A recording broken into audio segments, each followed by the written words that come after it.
नमस्कार, एनडीटीवी मध्य प्रदेश छत्तीसगढ़ देख रहे हैं आप। मैं हूं अमृत तिवारी। प्रधानमंत्री नरेंद्र मोदी शुक्रवार को जबलपुर में राजा शंकर शाह और कुंवर रघुनाथ शाह की स्मृति में बने संग्रहालय का उद्घाटन करेंगे। यह संग्रहालय 1857 के स्वतंत्रता संग्राम में आदिवासी नायकों के अद्वितीय योगदान और बलिदान को श्रद्धांजलि देने के उद्देश्य से स्थापित किया गया है। राजा शंकर शाह और उनके पुत्र रघुनाथ शाह ने अंग्रेजों के खिलाफ लड़ाई में जनजातीय समाज को संगठित किया था। उनकी वीरता के लिए उन्हें 18 सितंबर 1857 को जबलपुर में अंग्रेजों ने तोप से बांधकर मृत्यु दंड दिया था। संग्रहालय का निर्माण उस स्थल पर किया गया है जहां इन दोनों वीरों ने अपने प्राणों की आहुति दी थी। यह संग्रहालय मध्य प्रदेश सरकार और केंद्र सरकार की उस पहल का हिस्सा है जिसका उद्देश्य भारतीय स्वतंत्रता संग्राम में उन गुमनाम नायकों को सम्मानित करना है जिन्हें ऐतिहासिक रूप से कम मान्यता मिली है। संग्रहालय में राजा शंकर शाह की कविताओं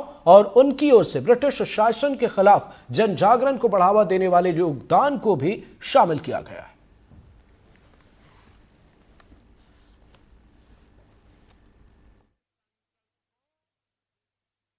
भारतीय स्वतंत्रता संग्राम में 1857 की क्रांति हमेशा याद रखी जाती है। हजारों राजाओं ने, जनता ने और प्रजा ने अपना बलिदान दिया था, लेकिन इतिहास में कुछ ही नाम अंकित किए गए और बहुत से नाम अनाम रह गए जिन्हें कोई नहीं जानता था। उसी 1857 की क्रांति के दो महान नायक जबलपुर से भी है, शंकर शाह और रघुनाथ शाह। शंकर शाह और रघुनाथ शाह की यह प्रतिमा जबलपुर में लगाई गई है। शंकर शाह और रघुनाथ शाह गोंडवाना साम्राज्य के राजा थे। अंग्रेजों ने इन्हें 18 सितंबर 1857 को क्रांति भड़काने के आरोप में तोप के मुंह से बांधकर उड़ा दिया था।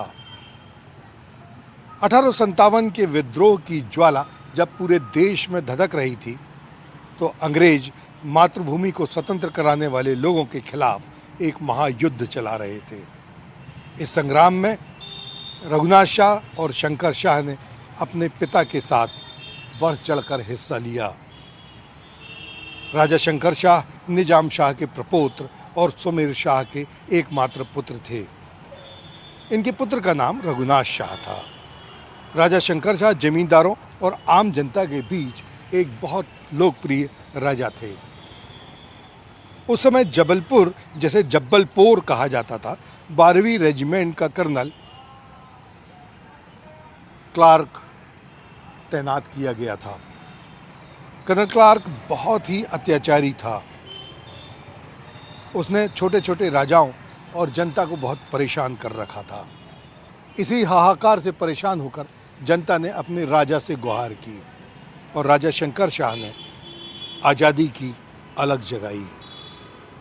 इसी से परेशान होकर अंग्रेजों ने दोनों पिता पुत्र शंकर शाह और रघुनाथ शाह को तोप से उड़ा दिया। देश के साथ साथ जबलपुर की जनता को भी नहीं मालूम था कि शंकर शाह रघुनाथ शाह का बलिदान कहाँ हुआ था और कैसे हुआ था। बहुत कम जानने वाले थे। जबलपुर के एक वरिष्ठ पत्रकार अजीत वर्मा ने रिसर्च करके उस स्थान को खोज निकाला जो इस समय ये है। यहाँ पर ही कहते हैं कि शंकर शाह और रघुनाथ शाह को तोप के गोले से उड़ा दिया गया था। अब इस स्थान को सुरक्षित और ऐसा बनाया जा रहा है ताकि लोग श्रद्धांजलि देने के लिए आ सकें और हमारे बच्चों को, हमारे लोगों को ये जानकारी मिल सके कि 1857 के जो वीर पिता पुत्र थे शंकर शाह और रघुनाथ शाह, उन्हें इस स्थान पर तोप के गोले से उड़ा दिया गया था। बहुत सी कहानी है। एक बहुत संग्रहालय बनाया गया है उनकी यादों को संजोने के लिए और देश में 1857 की जो क्रांति हुई थी उसकी कहानी सुनाने के लिए।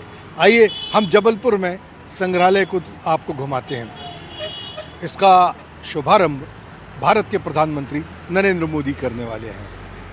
राजा शंकर शाह का दरबार गढ़पुरवा के महल में लगता था और जनता के बीच में खासे लोकप्रिय थे। इसी का फ़ायदा उठाते हुए अंग्रेज़ों ने अपने कुछ गुप्तचर राजा के दरबार में भेजे।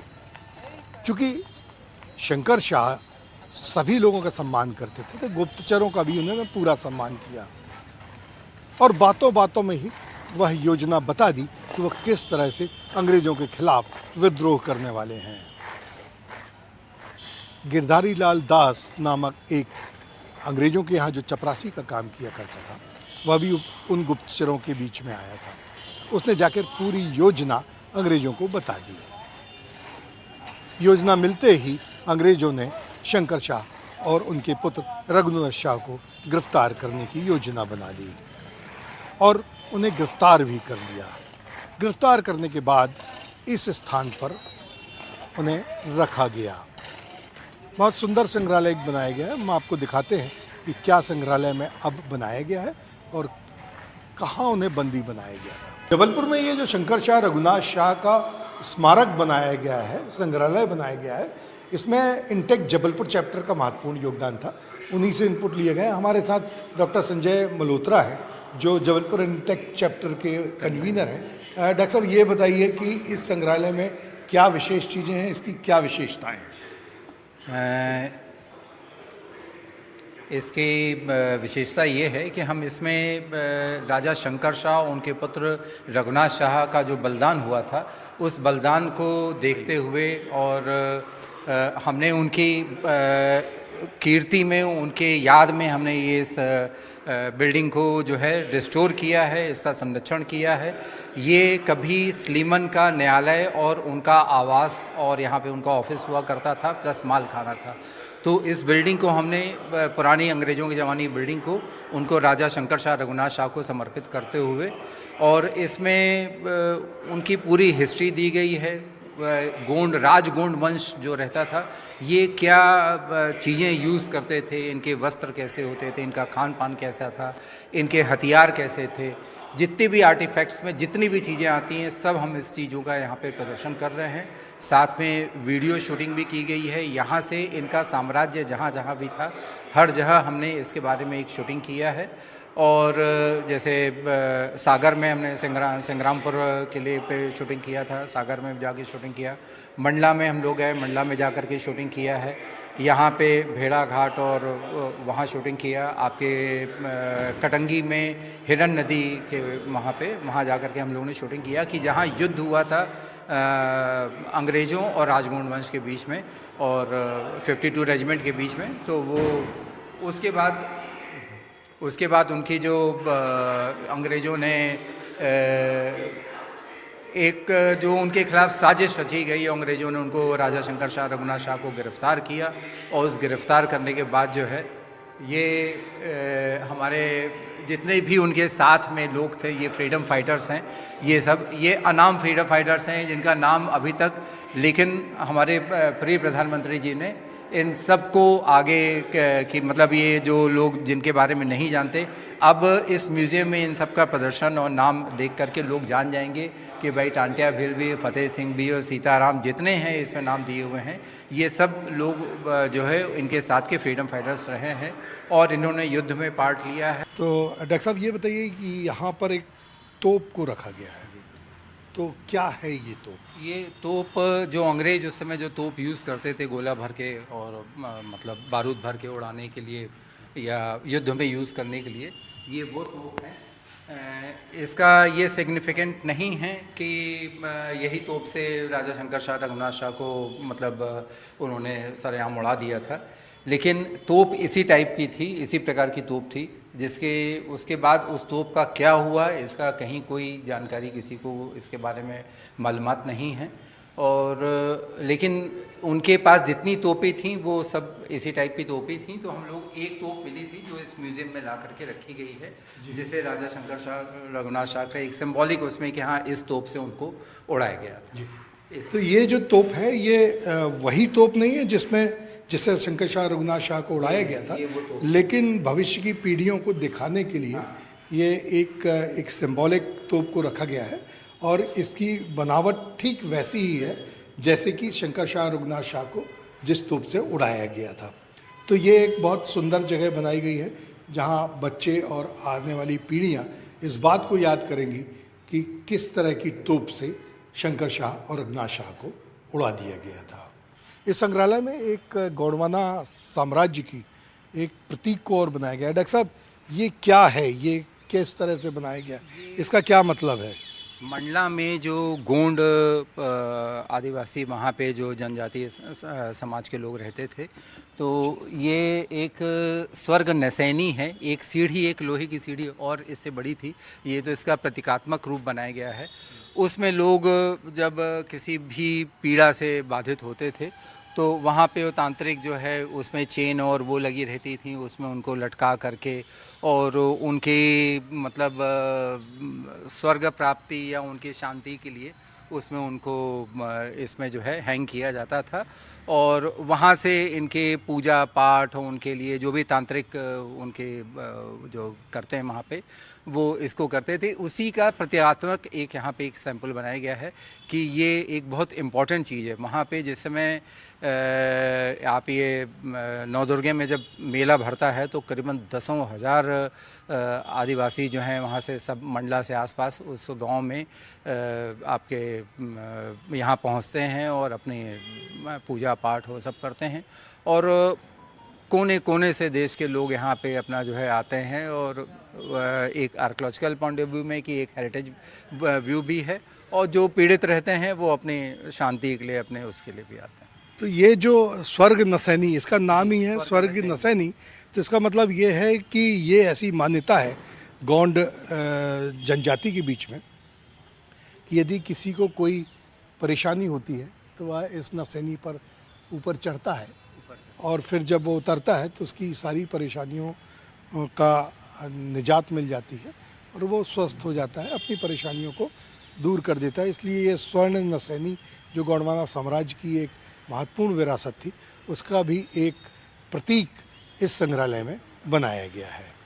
अब हम आपको ले चलेंगे उस बंदी गृह में जहां दोनों पिता पुत्र शंकर शाह और रघुनाथ शाह को बंदी बनाया गया था।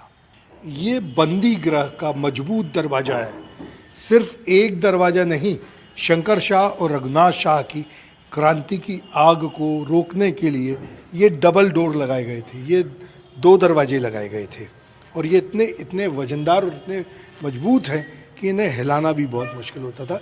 इस तरह से शंकर शाह और रघुनाथ शाह के लिए ये जो बंदी गृह बनाया गया था, कहा जाता है कि ये बंदी गृह जो था ये कर्नल स्लीमन जो हुआ करते थे उनकी माल खाना था। मतलब जो खजाना कर्नल स्लीमन के पास आता था वह इस स्थान पर रखा जाता था। हमारे साथ जबलपुर इंटेक चैप्टर के को कन्वीनर ऋतिक तिवारी जी हैं। तिवारी जी, ये बताइए कि क्या है ये बंदी गृह की कहानी? जी, तो संजीव जी, आज जहाँ पर हम हैं ये हम एक बंदी गृह है। तो 14 सितंबर 1856 को ब्रिटिश डिप्टी कमिश्नर क्लार्क के आदेशों पर राजा शंकर शाह एवं कुंवर रघुनाथ शाह को यहाँ पे बंदी बनाकर लाया गया। यहाँ पर उनको 3 दिन रखा गया, जिसमें उन्हें ब्रिटिश सरकार के विरुद्ध साजिश करने पर मुकदमा चलाया गया, जिसके बाद 18 सितंबर 1856 को उन्हें मौत की सज़ा सुनाई गई। उन्हें यहाँ से बाहर निकालकर तोप के सामने बांधकर शहीद कर दिया गया, जिस पे इस पूरे क्षेत्र में काफ़ी आक्रोश हुआ। और जो 1857 हमारी आज़ादी की जो पहली लड़ाई है उसकी में और आग लगी, उसमें लोगों में और आक्रोश बढ़ा और वही मूवमेंट फिर आगे चल करके जो 57 इन्फेंट्री की लड़ाई हुई उसमें कन्वर्ट हुआ, आगे बढ़ा। उसी बंदी गृह में आज हम देख रहे हैं तो राजा शंकर शाह एवं कुंवर रघुनाथ शाह जी के प्रतिचिन्ह यहाँ पर हैं, ताकि जो हमारी युवा पीढ़ी है वो यहाँ पर आकर के देख सके कैसे हमारे जनजातीय राजाओं ने हमारी इस आज़ादी की लड़ाई में भाग लिया और उन्हें कैसे उसमें इंस्पिरेशन मिल सकती है। तो ऋतिक जी, ये लगता है कि बहुत सारे ऐसे जो अनाम राजा थे जिनका आज़ादी में जिन्होंने अपनी जीवन निछावर किया लेकिन उन्हें स्थान नहीं मिल पाया। जी, तो ये क्या उसी बिल्कुल विरासत को स्थान देने का एक प्रयास है? जी, ये पहले ही इसी की शुरुआत की है।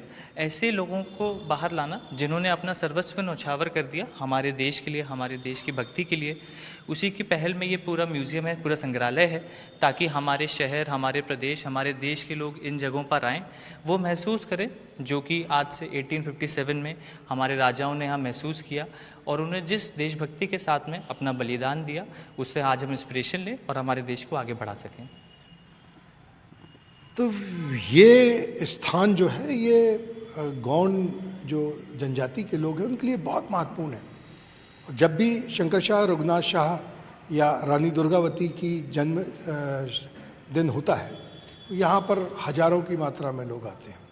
और अब ये प्रयास किए जा रहे हैं कि यहाँ पर बच्चे और टूरिस्ट भी लगातार आए, ताकि उन्हें ये मालूम हो सके कि 1857 की जो क्रांति हुई थी उसमें कुछ चुनिंदा जिनके नाम इतिहास में दर्ज हैं, उनके अलावा भी ऐसे सैकड़ों गौंड, आदिवासी, जनजाति, भील और छोटे छोटे गांव के लोगों ने अपना जीवन आहूत किया था, लेकिन उनका इतिहास में कोई नाम नहीं था।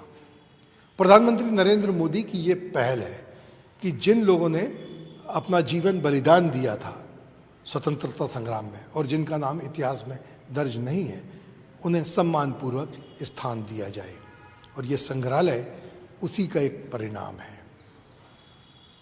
भारत के प्रधानमंत्री नरेंद्र मोदी इस संग्रहालय का वर्चुअल उद्घाटन कर रहे हैं। वीरेंद्र शर्मा के साथ संजीव चौधरी, एनडीटीवी के लिए। छिंदवाड़ा में कल 15 नवंबर को पीएम मोदी स्वतंत्रता सेनानियों को समर्पित बादल भोई आदिवासी राज्य म्यूजियम का उद्घाटन करेंगे। इस म्यूजियम में आदिवासी नायकों के योगदान को विशेष रूप से दर्शाया गया है। हालांकि म्यूजियम पहले से स्थापित था, लेकिन अब ट्राइबल रिसर्च इंस्टीट्यूट भोपाल की टीम की देखरेख में इसका कायाकल्प किया गया है। इस म्यूजियम को विस्तार देने के लिए 3 साल पहले 33 करोड़ रुपए की राशि स्वीकृत की गई थी। देखिए हमारी खास ग्राउंड रिपोर्ट। जनजातीय स्वतंत्रता संग्राम के नायकों को समर्पित श्री बादल भोई आदिवासी संग्रहालय जो कि छिंदवाड़ा में स्थित है, जिसका काम लगभग अब पूरा हो चुका है। आपको बता दें, हम इस समय मौजूद हैं छिंदवाड़ा के आदिवासी संग्रहालय में, जहां आप अगर देखें कि यहाँ पे आदिवासी नायकों को दर्शाया गया है। आप देखें कि ये देखें, यहाँ पे टंटिया भील, डिल्लन शाह गोंड और जितने आदिवासी नायक थे उनको सबको एक मूर्ति के द्वारा अंकित किया गया। आपको बता दें कि इसका उद्घाटन देश के प्रधानमंत्री नरेंद्र मोदी वर्चुअली करने वाले हैं, और इसलिए इसको इतना भव्य रूप दिया जा रहा है। अगर आप आपको और दिखाएं कि देखें आप कि लगातार यहाँ पे कुछ जो महिला जो आदिवासी हैं जिनके नाम के साथ अंकित किया गया था, जिन्हें लोग कहीं ना कहीं अपने आज़ादी के नायकों को भूल गए थे, उनको कहीं ना कहीं जीवंत करने की एक कोशिश है, इसलिए इस म्यूज़ियम को बनाया जा रहा है। आपको बता दें, और अगर हम आपको दिखाएं यहाँ पे देखें कि ये देखें कि लगातार ये अगर आप दिखाएं, देखिए राजा शंकर शाह की ये तस्वीर यहाँ पे बनाई गई है। कुंवर रघुनाथ शाह, आपको बता दें राजा शंकर शाह जो है आदिवासी के जो बहुत बड़े एक सेना नायक भी थे और आज़ादी में इनकी प्रमुख भूमिका रही। आपको बता दें ये म्यूज़ियम जो है पहले से ही स्थित है, इसमें आदिवासियों की जो है एक खान पान और उनकी संस्कृति को दिखाया गया था। चूँकि अब विस्तार इसका किया जा रहा है, इसमें जो आज़ादी की जो लड़ाई थी, इसमें जो आदिवासी नायकों की जो भूमिका है और उनकी शौर्य गाथा है, उसको ये म्यूज़ियम कहीं ना कहीं दर्शाता है, जिसके लिए म्यूज़ियम बनाया जा रहा है, जिसका उद्घाटन प्रधानमंत्री नरेंद्र मोदी करने वाले हैं। आपको बता दें कि लगभग इसको 33 करोड़ की लागत से इसका कायाकल्प किया जा रहा है। आपको बता दें ये परिसर लगभग 8 एकड़ में मौजूद है और भोपाल के ट्राइबल रिसर्च इंस्टीट्यूट की देखरेख में इसका कायाकल्प किया गया है। आप देखें, ये देखें लगातार यहाँ पे काफ़ी इसको भव्य रूप दिया जा रहा है, जिससे लोग अपने आदिवासी नायकों को जान सके। चूँकि छिंदवाड़ा एक आदिवासी बहुल जिला है, इसलिए इस म्यूज़ियम की एक विशेष महत्वता है, खासतौर पे अगर छिंदवाड़ा की अगर बात की जाए तो। आगे आप देखें, ये देखिए हमारे पीछे भी देखें लगातार ये बन रहा हुआ है। आप बता दें 8 एकड़ में फैला हुआ ये संग्रहालय है, जिसको अब विस्तार रूप दिया जा रहा है। आप देखिए, ये देखिए जो छिंदवाड़ा में जो प्रमुख जाति भील पाई जाती है, टंटिया भील, जिन्होंने अंग्रेज़ों से देश को आज़ाद कराने के लिए लड़ाई लगी, उनके योगदान को यहाँ पे अंकित किया जा रहा है। हम आपको और दिखाते हैं साथ ही चल के क्योंकि ये बहुत बड़ा एक परिसर है। तो आप देखें, ये देखें, ये आदिवासी नायकों को भी यहाँ पे दिखाया गया है उनके एनिमेशंस के द्वारा। और यहाँ पे अब हम इसके अंदरूनी कक्ष में मौजूद हैं। अगर हम आपको दिखाएं, हमारे कैमरामैन से कहें, देखें ये सीताराम कंवर, यहाँ पे देखें ये पूरा इनका योगदान जो है आज़ादी का वो यहाँ पे बताया गया है।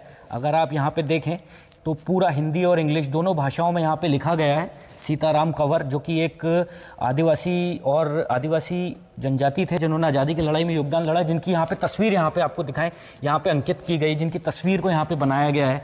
और यहाँ पे भी देखें आप, ये देखें, ये दूसरे जो है आदिवासी जननायक, यहाँ पे इनका नाम और इनका योगदान यहाँ पे लिखा गया है। रघुनाथ सिंह मंडलोई इनका नाम है। तो कहीं ना कहीं पुराने जो आदिवासी नायक जिनको जनता भूल चुकी थी कहीं ना कहीं, तो उनको वापस अपनी कहीं ना कहीं उनको वापस वो किया जा रहा है। और आपको बता दें, ये देखिए भीम नायक का योगदान देखिए यहाँ पे लिखा गया है। और जो अंग्रेज़ों ने देखें काला पानी की सज़ा इनको हुई थी, आप देखें इसका यहाँ पे दर्शाया गया है कि 1906 में यहाँ पे इनको काल कोठरी की सज़ा और यहाँ पे मिली थी। और ये भीम नायक का जो अंग्रेज़ों के द्वारा मृत्यु प्रमाण पत्र, ये भी यहाँ पे दिखाया गया है। हम आपको दिखाएं यहाँ पे पास से कि ये देखें आप कि ये मृत्यु प्रमाण पत्र भीम नायक का यहाँ पे दिखाया गया है। तो कहीं ना कहीं जो आज़ादी की लड़ाई में योगदान जो रहा है, जिसको लोग और काफ़ी समाज भूल चुका है, तो कहीं ना कहीं उनको भी दिखाया गया है। ये देखें आप, बड़ा खूबसूरत इसको जीवंत एक रूप दिया गया है हथियारों के साथ यहाँ पे। तो मूर्तियों के द्वारा ये बनाया गया ताकि लोग यहाँ पे आ जाए और यहाँ पे अपने लोग योद्धाओं को यहाँ पे देखें। आप देखिए प्रधानमंत्री इसका उद्घाटन करने वाले हैं, तो इसकी अपना महत्व है। और यहाँ पे भी देखें आप, ये देखें टंटिया भील। और यहाँ पे अगर हम आपको दिखाएं लगातार, ये देखें पूरा एक संग्रहालय में, ये देखें पूरा एक मूर्तियों के रूप में यहाँ पे जो है आदिवासी योद्धाओं को यहाँ पे दिखाया गया है। काफ़ी ये बड़ा बनाया गया है। और ऊपर भी अगर आपको देखें, काफ़ी भव्य, बहुत बड़ा ये परिसर है। इसमें आपको बता दें कि 4 कक्ष हैं और 9 गैलरियाँ हैं जहाँ पे इसको अंकित किया गया है। और आप देखें यहाँ पे, ये देखिए भील आंदोलन के बारे में यहाँ पे बताया गया है कि जो भील जो मध्य प्रदेश की प्रमुख जातियों में से एक है, इन्होंने मुगलों के खिलाफ जो लड़ाई लड़ी थी, इसमें भील आंदोलन जो है, भील आंदोलन जो भील जाति है उनके आंदोलन को यहाँ पे दर्शाया गया है। और इनके पूरी एक लड़ाई को बताया गया कि कैसे इन्होंने लड़ाई लड़ी और वीरतापूर्वक यहाँ पे लड़ाई लड़ी। अब हम अंदर आ रहे हैं, अगर आपको दिखाएं हम यहाँ पे चल के कि ये देखिए पूरा अंदर एक यहाँ पे जो आदिवासियों की संस्कृति और कला है, जो उनकी संस्कृति होती थी, यहाँ पे उनको दर्शाया गया है। ये देखिए आप, हाथों के निशाने, कच्ची मिट्टी जो वो इस्तेमाल करते थे, तो कहीं ना कहीं उनको यहाँ पे दिखाया गया है। और इस तरफ भी अगर आप नज़र से देखें तो ये देखिए यहाँ पे भी ये आदिवासियों की जो संस्कृति है, जो उनका रहन सहन है, जो उनका खान पान है, वो कहीं ना कहीं यहाँ पे दर्शाया गया है। आइए हम और अंदर आते हैं। तो देखिए, ये देखें यहाँ पे भी देखें, ये रानी गाइदिन्लिउ यहाँ का, ये भी एक आदिवासी जो है महिला थी जिन्होंने देश की आज़ादी में अपना योगदान दिया। और कहीं ना कहीं अंदर आए हम अगर, तो अंदर भी देखें, ये तीसरा कक्ष जो हम आपको दिखा रहे हैं म्यूज़ियम का, आप देखें यहाँ पे हाथी के साथ यहाँ पे देखें सैनिक खड़े हुए हैं बेड़ियों में। तो कहीं ना कहीं बहुत ही सुंदरता से इसको दिखाया गया है। तो उस पूरे कक्ष में कहीं ना कहीं आप देखें, ये देखें लगातार लोग यहाँ पे काम कर रहे हैं। अंतिम घड़ी में ये काम चल रहा है, लगभग 1 दिन में काम पूरा हो जाएगा। आप देखिए कि यहाँ पे भी देखिए सैनिकों को यहाँ पे दर्शाया गया है। यहाँ पे उनकी मूर्तियाँ बनाई गई हैं जो कि यहाँ पे खड़ी हुई हैं, जो राजा होते थे उस समय के। तो कहीं ना कहीं ये काफ़ी इसको भव्य रूप और उसको बनाया जा रहा है। अगर हम आपको और दिखाएं अंदर आके, ये देखें कि जो रानी दुर्गावती का यहाँ पे अगर आपको देखें, रानी दुर्गावती का आपको योगदान यहाँ पे दिखाया जाएगा, जो कि एक बहुत बड़ी स्वतंत्रता संग्राम सेनानी थी रानी दुर्गावती का। अगर आप देखें कि रानी दुर्गावती के जीवन के बारे में यहाँ चीज़ें दी गई हैं। अब हम आपको इस कक्ष की ओर ले चलते हैं, जो कि म्यूज़ियम का सबसे ऊपर वाला कक्ष है। आप देखें कि यहाँ पे काफ़ी सुंदर इसको बनाया गया है। आप देखें अगर, ये देखें यहाँ पे अगर हम आपको दिखाएं उस तरफ, देखें कितना भव्य और इतना सुंदर रूप इसको दिया गया है इस आदिवासी संग्रहालय को। और एक बात और आपको बता दें कि 1954 में इस म्यूज़ियम का उद्घाटन हुआ था। उसके बाद 1997 में इसका नाम बदलकर श्री बादल भोई संग्रहालय कर दिया गया, जो कि स्टेट म्यूज़ियम का दर्जा यहाँ पे रखता है। आपको हम बता दें कि तकरीबन 33 करोड़ की लागत से ये इसका कायाकल्प हो रहा है। और हम आपको नीचे दिखाएं, ये देखें लगातार यहाँ पे काम हो रहा है। अब हम अंतिम कक्ष की ओर यहाँ पे बढ़ रहे हैं, तो इसके बारे में और हम आपको बताते हैं। ये देखें, रानी दुर्गावती, जिनके बारे में रानी दुर्गावती का जो आज़ादी की लड़ाई में जो योगदान है मुग़लों के ख़िलाफ़, जो लड़ाई उन्होंने लड़ी, उसके बारे में यहाँ पे अगर आप देखें तो यहाँ पे पूरा लिखा हुआ है 5 अक्टूबर 1900। तो ये पूरा एक जो आज़ादी की लड़ाइयों के जो योद्धा हैं उनके बारे में जो चीज़ मेंशन की गई है, उसके बारे में लोगों को कहीं ना कहीं इस म्यूज़ियम के द्वारा पता चलेगा। तो काफ़ी अच्छी ये पहल है, और कहीं ना कहीं लोगों को भी अपने आज़ादी के नायक जिनको वो भूल चुके थे कहीं ना कहीं, तो उनको वापस ये चीज़ें देखने में, वापस उनको अपने योद्धाओं को जानने में कहीं ना कहीं इसके द्वारा मदद मिलेगी। और इसी के साथ हमारे इस खास पेशकश में फिलहाल इतना ही। नमस्कार।